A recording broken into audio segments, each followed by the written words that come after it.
Aprobado na sa House of Representatives o sa Kamara ang national budget para sa 2026 o sa susunod na taon.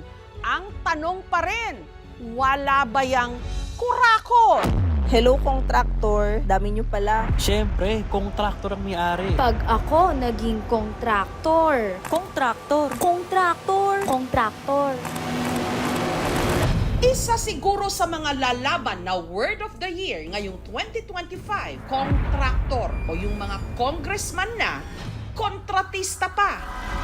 Ito'y sa kabila na ipinagbabawal sa batas ang mga kongresista na magkaroon ng pinansyal na interes sa kontrata ng gobyerno habang sila'y nanunungkulan para maiwasan sana ang tinatawag na conflict of interest.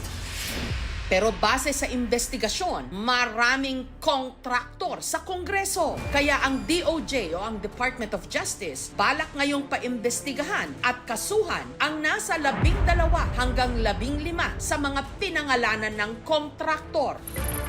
Ang ilan sa mga naiulat na questionableng proyekto ng mga binansagang kontraktor, sinilip at inimbestigahan ng KMJS Special Reports Team. Isa sa mga ito, ang dam at irrigation project dito sa Abacan River sa barangay Suklaban sa Mexico, Pampanga. Ang dapat sana'y pagsasaayos sa patubig o irigasyon para sa ekta-ektaryang taniman ng mga magsasaka na pinondohan ng mahigit 70 million pesos at natapos noong taong 2023. Heto, sira-sira ngayon. Ang simento, gumuho. Habang ang mga tubo, putol-putol. Dahil sa sablay na irigasyon sa kanilang barangay, ilang taon na raw hindi makapaghanap buhay ng maayos ang magsasakang si Roger.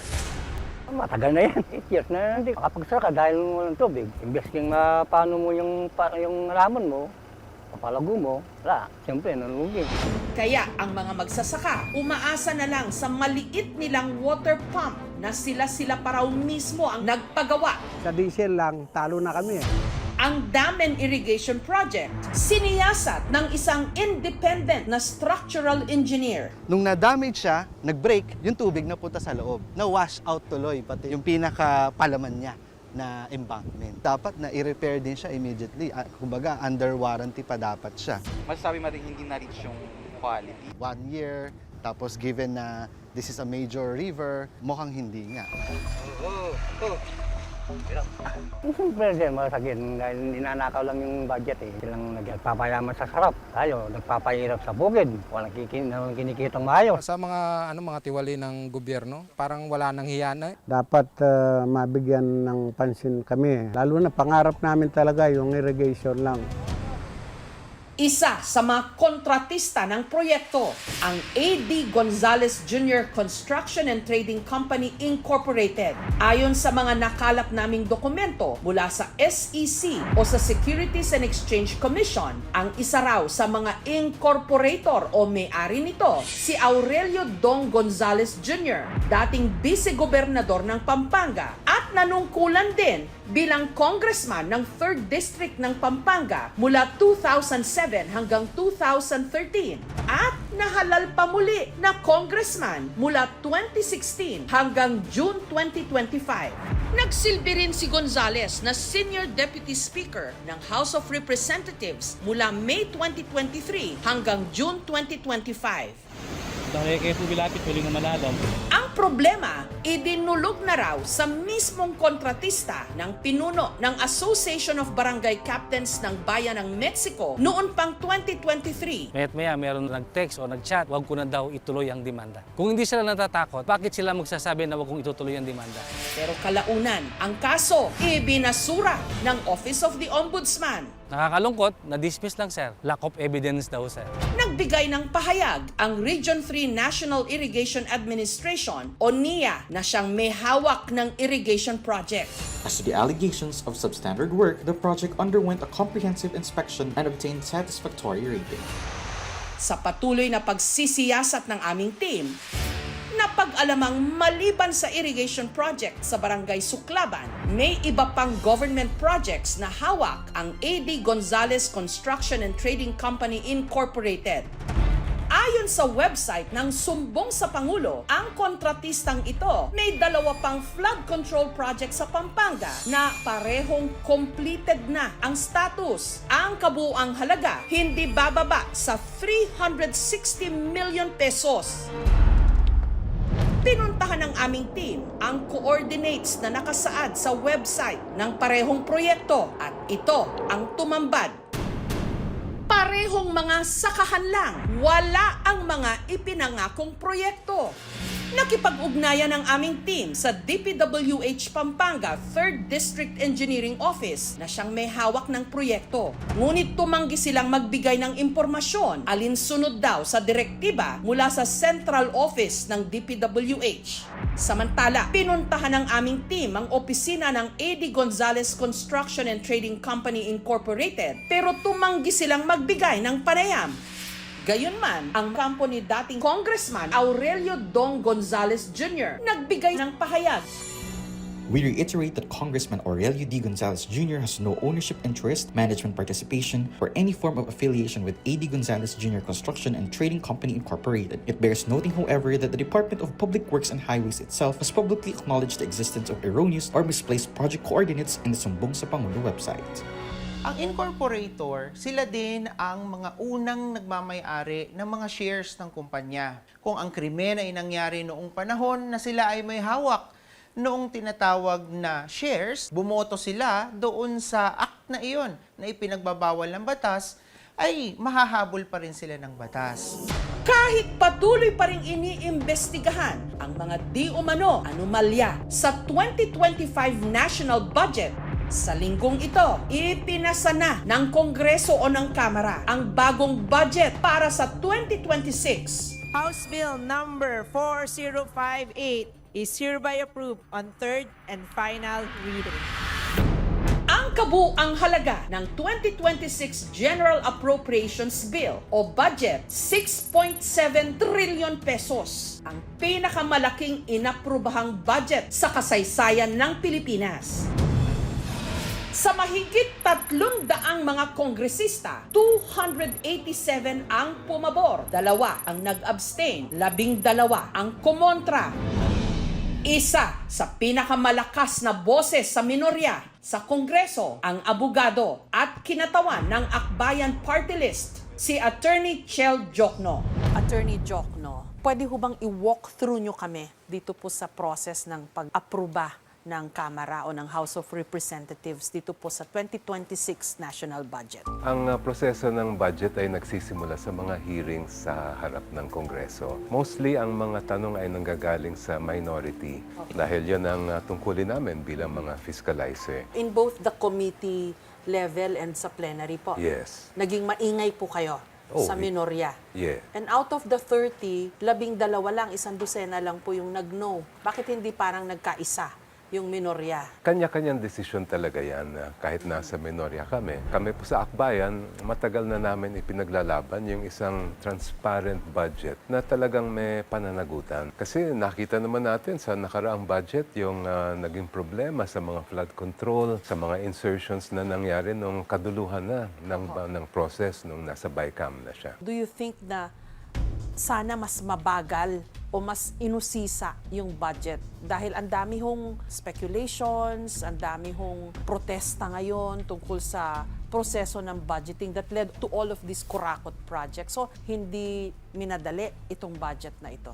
Hindi lang yung question ng minadali. Sana mas may partisipasyon ang mga civil society groups natin na nagbabantay sa budget. Although, ang kagandahan ngayon ay binigyan sila ng access sa mga meetings dahil sa nangyaring experience natin nung last budget. Yung issue ng unprogrammed appropriations, sa tingin ko, yun ang dapat talaga nabigyan ng panahon para mahimay ng lahat. Ang laki pa rin ho nung unprogrammed appropriations. Ano ba kasi ang UA na yan? Ang unprogrammed appropriations, pang standby fund lang dapat yan. And that is really supposed to be a small part ng ating budget. Dahil lahat ng mga big ticket items, lahat ng mga dapat nasa regular budget ay doon dapat ilalagay. Pero simula ng 2022 hanggang ngayon, nakita namin na talagang dumobo yung amounts na, ito nga, umabot tayo ngayon ng 243 billion more or less. Tama ho ba intindi ko pag may mga kalamidad o yung mga hindi nakaprogram na mga items ang executive branch, diyan kukunin nila yung pondo? Yes, yung mga unanticipated na kailangang gastusin ng ating pamahalaan. Kung lahat na po ng klase ng emergency, may nakalaan ng pondo, I suppose with the DSWD, etc., with the other departments, bakit kailangan pa ho ng additional funds na ilalagay dyan sa UA na yan? Ang sabi ng Mayorya ay kailangan daw nila ilagyan yung foreign assisted projects na 240 plus billion dahil hindi raw umabot sa deadline yung mga submissions ng executive department para ilagay sa regular budget. Pero para sa akin, mababaw na explanation yon dahil foreign assisted projects don't happen overnight. Yung UA kasi, yan ang pinto na nagagamit recently para nga maglagay ng mga insertions para rin malibre yung ibang mga nasa regular budget. Kaya pinapark nila doon sa UA para malagyan ng mga pork-related projects. So pork barrel fund siya? It's a way of allowing that system to continue. Yung delegation na ganyan ay vulnerable sa pork eh. Kasi wala kaming scrutiny, hindi namin ma-review, hindi rin natin malalaman. Pero para sa amin, klaro ito, kung seryoso talaga ang Kongreso na ibalik ang kumpiyansa ng mga taong bayan, na maayos itong budget process, transparent, may accountability, dapat i-zero out natin ang unprogrammed Ayun na nga ho, ang sama na ho ng reputasyon ng Congress, ng Kamara. Sa tingin niyo po, manhid yung mga kapwa niyo, mga congressmen, dito po sa galit ng mga tao? Mahirap pa na ilagay ko yung sarili ko sa kanilang pag-iisip. Pero I think iba yung agenda, iba yung mindset nila pagdating dito. And that's something that we hope to address. And worse, dapat bang may contractor na party list isa pa yun, representative? yes. Like Zaldico. Paano ho naman naging party list representative ang isang negosyante at isang contractor? Kaya nga kailangan natin ayusin at higpitan yung ating party list law. Dahil yun yung naging daan para makapasok yung mga contractor representatives at iba't iba na alam naman natin, hindi naman sila sectoral talaga. Nakasaad naman sa ating konstitusyon at sa batas na kapag ikaw ay pumasok sa public service, kailangan mong mag-divest. Kailangan mawala yung conflict of interest. Na nagda-divest nga yung iba, pero ang pumapalit naman ay mga kamag-anak. Sa balwarte ng isa sa mga binansagang kontraktor na si Zaldico sa Kamalig Albay, mainit ngayong pinag-uusapan ang itinayong 2 kilometrong bakod sa palibot ng isang 13-hectare na lupain sa paanan ng Mayon Volcano. Umikot yung mga tao natin sa Environmental Resource Office, nabigla yung ating team. May fence, almost 2 kilometers na. Mahaba na yon. So right now, the people are really asking, why? Ang nagpatayo raw nito, ang SunWest Construction and Development Corporation, kumpanyang pagmamay-ari ng mga ko.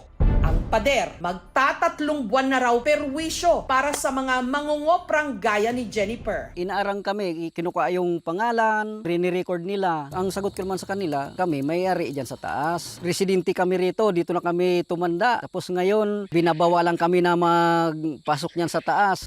Pangamba ni Jennifer, baka mabulok o masira ng bagyo ang kanilang mga ani. Pilitan lang ako makaawa, makakupras kami sa taas, makuha namin yung yug. Imbis na kami pang nila, dahil taga rito kami, para kaming inabuso ng pag-ano nila dyan. Pinuntahan ng aming team ang binakurang lupain sa paanan ng bulkan. Mula sa barangay Maninilya, humigit kumulang 10 kilometro ang kailangang bagtasin para marating ito. Pero hindi pa man sila nangangalahati sa biyahe. Tumambad na sa kanila ang isang malawak na patag o open field. Ano po to? Nyugan, madadaanan nung kalsadang gagawin na 6 lane, kaya po ito naging ganito. Ito raw daw ay bahagi ng Mayon Eco Park Road na dapat sana first phase ng multi-million circumferential highway na nakapalibot sa Mayon. Proyekto ng DPWH Engineering Office District 1 at panukala ni dating Congressman Zaldico. Hindi pa man natatapos ang kalsada. Inisyuhan na ito ng DNR ng cease and desist order matapos madiskubre na nagputol ng libo-libong mga puno para lang magbigay daan sa proyekto. Hindi nga madaanan ng dalawang tricycle, nagsisigipan pa kami. Ang lawak, wala namang makikinabang nito. Sa pagpapatuloy ng biyahe ng aming team patungo sa Bacod, may biglang humarang. Dito po ba yung mga fencing po? Sir, bawal po sir mag-ano sir. Pwede po ba namin makita po? Bawal po ma'am pag wala pong permit ma'am. Saan po ba pwedeng makakuha ng permit? Kung pwede po kayong pumunta ng Sunwest mismo. Tinanong ng aming team kung totoong pinagbabawalan nilang dumaan ang mga mangungopra sa lugar. Ay, hindi po yung totoo ma'am. Hinihingi lang po namin ng pangalan, tapos pag magkukopra po sila, pinapapasok po namin. Pero para saan nga ba ang Bacod sa paanan ng Mayon? Ayon sa tala ng Land Registration Authority ng Albay, ang lupaing binakuran, unregistered land at wala silang record kung sino talaga ang nagmamay-ari nito. Hindi naman po kasi lahat nagpaparehistro sa amin nung mga ganong transaction. Perhaps wala pa yung records with the government agencies, but baka may alam. Hindi pa lang nakakarating sa amin. Tinanong ko yung municipal engineer ko, may nag-apply ba dyan ng fencing permit na binabakura na pala yung Mayon? Sagot naman ng municipal engineer ko, wala naman nag-apply, wala silang binigyan. Kapuna-puna rin daw na ang Bacod sakop ng 6-kilometer permanent danger zone na itinalaga ng PHIVOLCS o ng Philippine Institute of Volcanology and Seismology. Hindi naman kami pumapayag na magkaroon ng maraming structure dyan sa Mayon. Problema namin yan pag alboroto si Mayon. O di may mga i-relocate naman kami. Hindi rin daw dumaan ang proyekto sa tanggapan ng EMB o ng Environmental Management Bureau na siyang nagpoproseso at nagbibigay ng ECC o ng Environment Compliance Certificate para sa mga proyektong makakasira sa kalikasan. Wala kaming natanggap na aplikasyon or wala kaming in-issue na environmental compliance certificate doon sa pagbabakod sa Kamalig Albay. So we will now start the formal investigation. Dapat sumanagot, including some officials. Hindi lang yun nagpa-fend.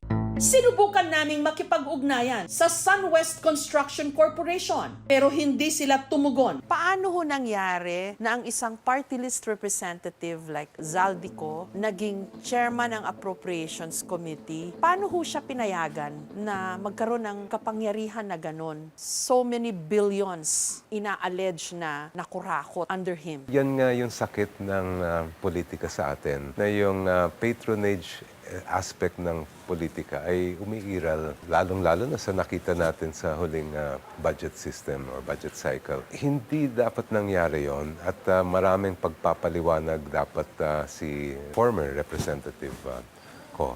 Hindi na lang pwedeng basta kalimutan na lang yung nangyari in the past dahil pera ng lahat ng Pilipino yan at kailangan may pananagutan. Siya lang ho ba ang dapat managot? It's the entire leadership that must answer and provide the complete truth. You mean the former speaker, Martin Romualdez? Oh, yes, of course. The ICI commissioners were able to ask me many questions and I was able to answer it. Ang sabi ho ni former Speaker Romualdez sa ICI, wala raw ho siyang kasalanan. Well, we can expect that to be said from him. From what you know about the goings-on in Congress, posible ba na yung Appropriations Chairman Committee lang ang sangkot sa ganito kalaking kurakutan po? Mahirap na tanggapin yon na hindi alam ng isang speaker yung ginagawa ng kanyang APRO chair.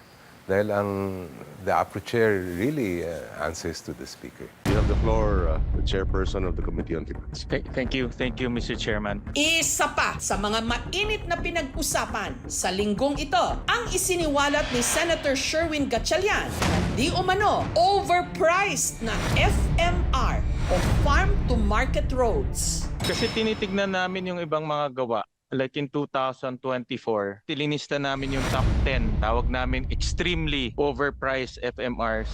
Ayon kay Senator Gatchalian, nanguna sa listahan ng mga extremely overpriced FMR sa buong Pilipinas o pinakamahal ang isang proyekto sa Tacloban City sa Leyte, Baluarte ni dating House Speaker Martin Romualdez. Like for example, concreting of Barangay San Roque in Tacloban City, 348,000 per square meter. In your opinion, anything above 15,000 per square meter or 15 million per meter or per kilometer is considered overpriced?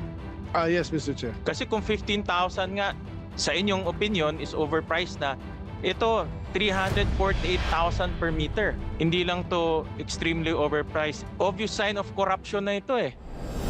Pinuntahan ng aming team ang proyektong tinukoy ni Senator Gatchalian. Ang Farm to Market Road nasa isang barangay sa bundok sa Tacloban, ang Barangay 100 San Roque.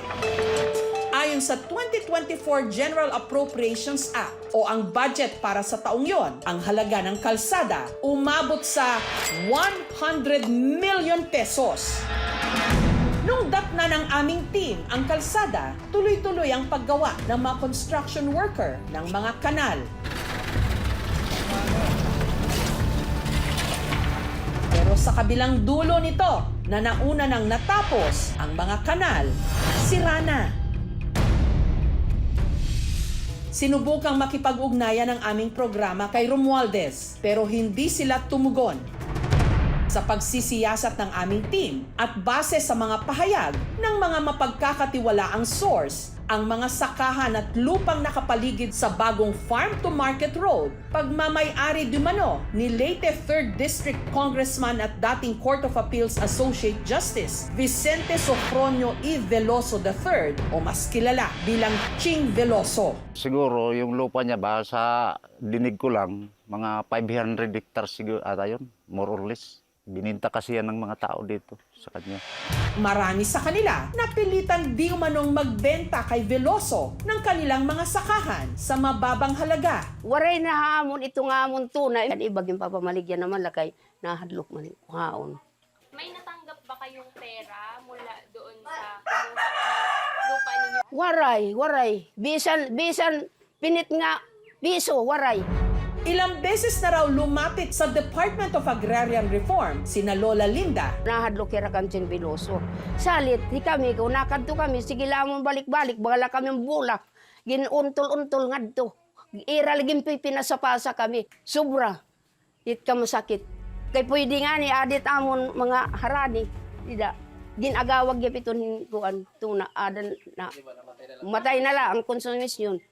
Ayon sa DART, wala di umano silang record ng kasong inihain o gumugulong na kaso ng land dispute laban kay Veloso na nakapalibot sa mga kalsada ng San Roque. Sinubukan naming kunan ng pahayag si Veloso pero wala silang tugon. Ayon sa kapitan ng barangay, taong 2024 lang nung sinimulang pagplanuhan at gawin ang Phase 2 ng FMR sa kanilang lugar.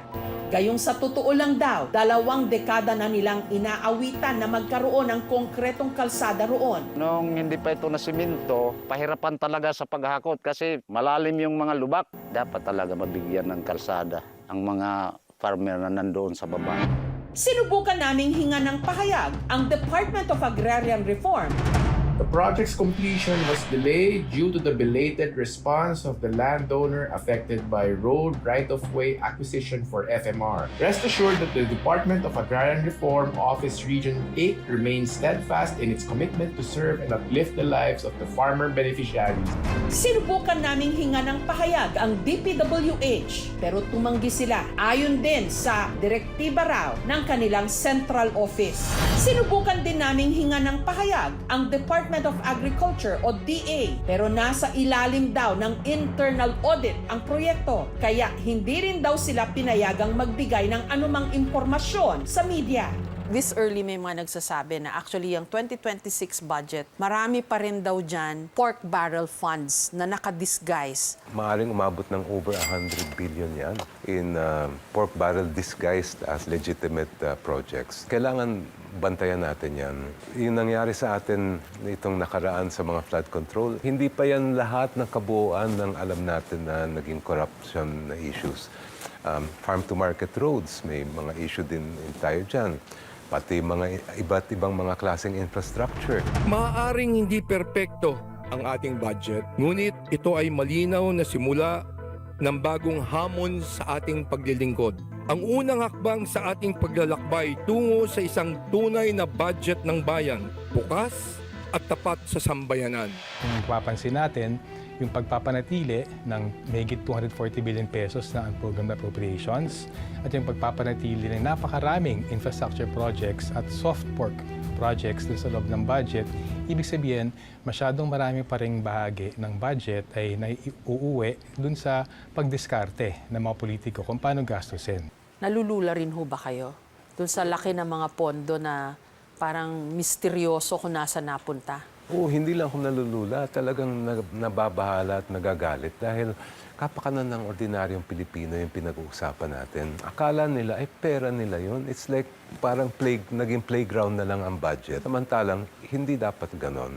Ang budget ay para sa lahat ng Pilipino, lalong-lalo na yung mga ordinaryong mamamayan. 43 days na ng investigasyon dito sa mga kinurakot na proyekto.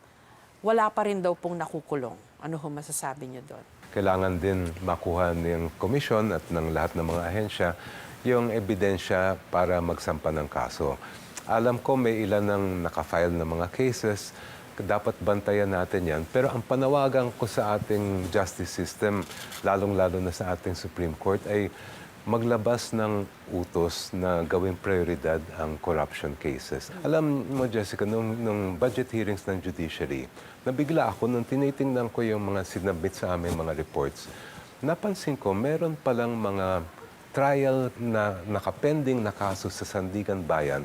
Ano to ha? Corruption and ill-gotten wealth cases na nagsimula noong 1987 pa. Isipin nyo yun, more than 40 years, hindi pa rin nare-resolve ang corruption case. Sino ang nadedehado dyan? O di tayong lahat?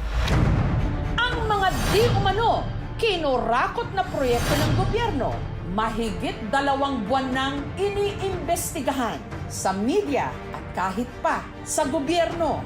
Pero hanggang ngayon, marami ang nagtatanong, bakit wala pa rin nananagot?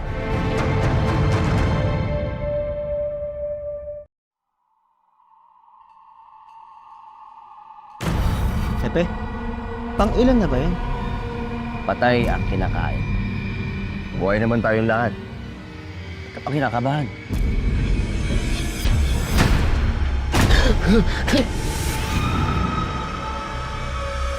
Huwag mong kalimutan. Yan ang gustong mangyari ng kalaban. Tulong! May isa pa kain. Isang ano? Isang kagaya mo.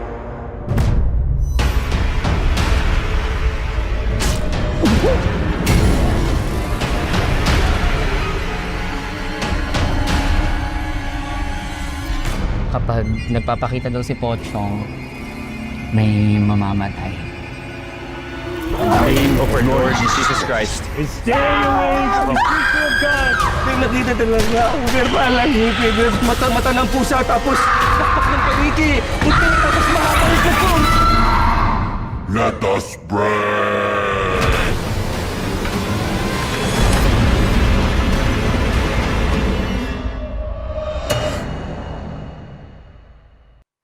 Thank you for watching, mga kapuso. Kung nagustuhan niyo po ang videong ito, subscribe na sa GMA Public Affairs YouTube channel.